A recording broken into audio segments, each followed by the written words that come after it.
বহুদিন ধরে পরীক্ষা নিরীক্ষা চালিয়ে অবশেষে মানুষের মনে চলতে থাকা চিন্তাগুলোকে পড়তে একটি মাইন্ড রিডিং হেলমেট তৈরি করেছেন বিজ্ঞানীরা। জানা গিয়েছে সিডনি ইউনিভার্সিটি অব টেকনোলজির GrapheneX UTS human centric artificial intelligence সেন্টারের গবেষকরা একটি পোর্টেবল হেলমেট ডিজাইন করেছেন। এই হেলমেটটি মানুষের মনে চলতে থাকা চিন্তাগুলি পড়তে এবং লিখতে পারে। পরীক্ষার জন্য বিজ্ঞানীরা কিছু মানুষকে বেছে নিয়েছিলেন।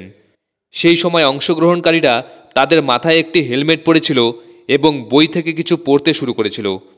হেলমেটটি একটি ইলেকট্রোএনসেফালোগ্রামের সঙ্গে লাগানো ছিল, যা ইইজি নামে পরিচিত।